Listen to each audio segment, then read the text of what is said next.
지난 시간에 이어서 계속 할게요.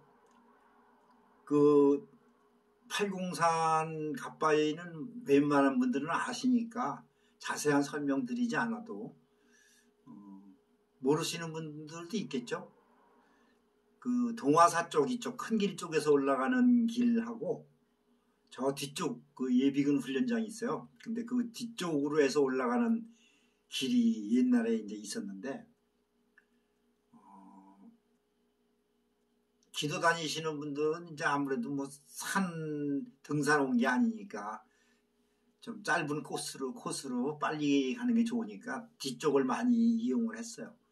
앞에서 동화서 쪽에서 올라가면은 굉장히 힘들고 계단 오르기도 그렇고 시간이 오래 걸리죠.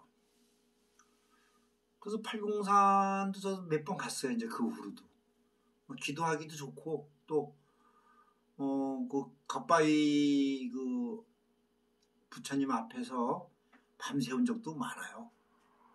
거기서 그래고 이제 그 시래기국에 밥도 얻어 먹어보고 뭐 저는 그 갓바위를 굉장히 참 좋은 곳이라고 저는 생각합니다.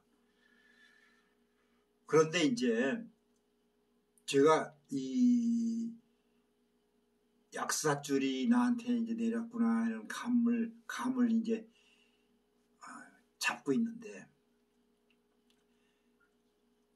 아마 이제 비슷한 길을 가시는 분들은 이해하시겠지만 내가 누구 아픈 사람을 이렇게 만져주잖아요. 만져주면 그 사람은 낫지.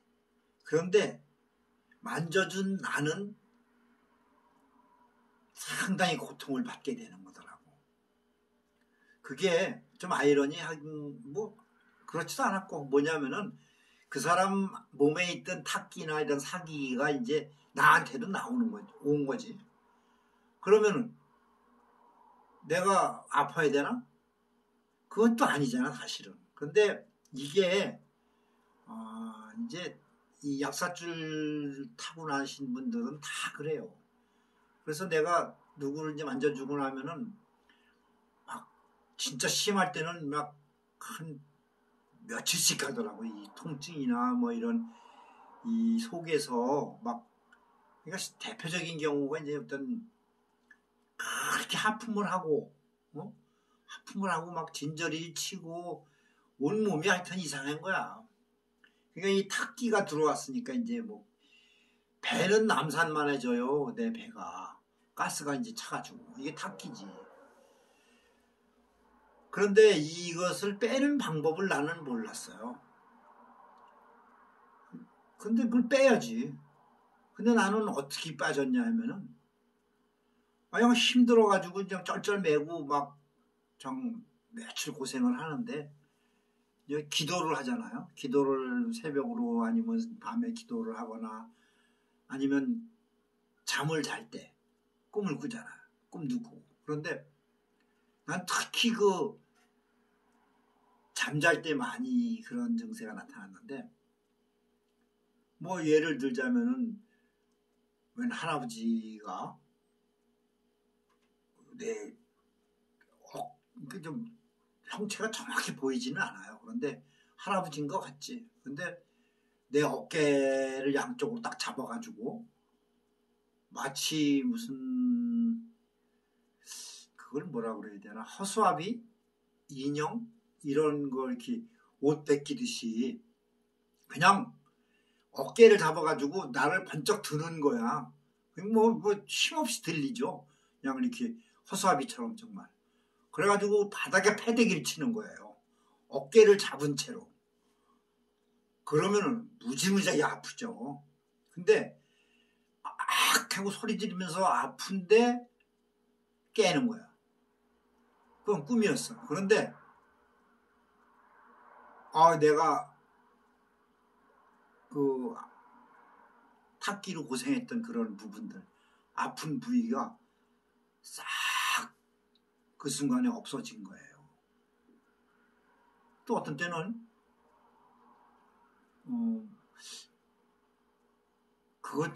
그것도 아팠는데 뭐냐면 그 내 귀 있는 쪽 있죠. 귀 있는 쪽에 그 이제 왜 우리 학교 다닐 때 말 안 듣고 그러면 선생님이 귀 있는 쪽 이렇게 살을 양쪽 손으로 잡아가지고 이렇게 확 올리잖아요. 벌 줄 때. 그 못된 선생님들이 옛날에 그랬잖아요. 뺨 있는 쪽을 이렇게 잡아가지고 확 들어 올리면 엄청 아팠죠. 어렸을 때. 그런 식으로 웬 할아버지가 내 귀 있는 쪽에 그 살을 양쪽으로 잡아가지고 그냥 뭐 이건 드는 게 아니고 껍질을 벗기는 거야. 이게 껍질을 벗긴다는 표현이 좀 그런데 순식간에 이 귀 있는 쪽부터 해가지고 그 얼굴에 그 내 살 가죽을 탁 꼬집어 가지고서 한 번에 그냥 확 벗겨버리는 거예요. 이 껍질을. 그런 상상을 해보세요. 얼마나 아프겠어요. 그 느낌이. 징그럽고 아프고 막 말도 못하지. 근데 그때도 이제 잠이 깨. 그 순간에 으악 소리 지르면서. 그래서 나는 사실 누구랑 같이 자는 게 좀 부담스러웠어요. 잘 때 뭐 여러분들도 많이 그러겠지만 잘 때 뭐 잠꼬대는 보통이고 잠꼬대 정도가 아니라 대화를 많이 했어요. 웬 누구하고인지는 모르지만 생각도 잘 안 나. 끝나고 나면. 그런데 어쨌든 그냥 평상시에 누구하고 대화하듯이 지금 이런 식으로 대화를 하는 거야. 그러니 옆에 사람이 있으면 부담스럽죠. 그리고 하여튼 그 껍질을 벗기는 그런 아픔. 그러면 또 내가 좀 뭐 팔목이 아팠거나 외상을 입었거나 막 이랬을 때 내가 누구 만져주고 나서 팔목도 아프고 다리도 아프고 뭐 하여튼 증세가 다양하거든요. 그러면은 그게 싹 낫는 거야. 그러니까 이게 뭐라고 그래야 되나, 무섭고 아프면서도 은근히 또 기다려져요. 이해하시겠죠? 하여튼 참 그것을 이제 제가 스승 밑에서 제대로 배웠다면은 내가 터득을 해서 내 몸에 탁기나 이런 사기를 빼는 거를 좀 익혔을 텐데 그런 걸 모르니까 그냥 해주신 거지. 근데 어떻게 보면 그게 내가 배워서 하는 거나 뭐 내 팔자소관이었던 것 같아요. 그래서 나는 이렇게 아쉬워하지는 않아요. 그때 상황을. 그리고 이제 뭐 말 나왔으니 말인데 그 기도를 하고 나서 내가 그 뭐라고 그래야 되나 그 신당에 앉아가지고 이제 기도를 하거나 그러면은 내 앞에 와서 어떤 분이 이제 앉아 있는 거야. 나 사실 그때 참 가슴 아픈 일인데 노무현 대통령이 있죠. 노무현 대통령 돌아가시기 훨씬 전에 이제 그 민주당이 막 시끄럽고 이럴 때였었어요. 난 생각도 안 했죠. 정치 그런 거는 생각도 안 했으니까. 근데 이 양반이 내 앞에 딱 앉더라고. 그때 사실 내 방에서 내가 그런 일이 겪었었는데 밖에는 이제 그 당시 부인이 있었어요. 거실에. 근데 이제 내가 안에서 누구랑 대화하는 그런 거를 사실은 뭐 아파트 조그만 아파트니까 다 듣죠. 그러면 얘기는 안 하지만 근데 내가 물어보는 적도 있었어요. 내가 뭐라고 그랬더나. 왜냐하면 내가 기억이 안 나니까. 근데 어쨌든 그때 노무현 대통령이 이제 내 앞에 딱 앉으셔가지고선 정치 얘기를 하는 거야. 그래 뭐 민주당이 어떻고 이제 이래가면서 뭐 민주당이 뭐 분당이 되니 뭐 여러 가지 그 정치 얘기를 좀 하더라고. 근데 또 재미있대. 나도 이제 내 의견을 또 얘기를 한 거야. 하여튼 그랬어요. 그래서 내가 그때부터 노무현 대통령을 좀 특별하게 그때부터 보기 시작했어요.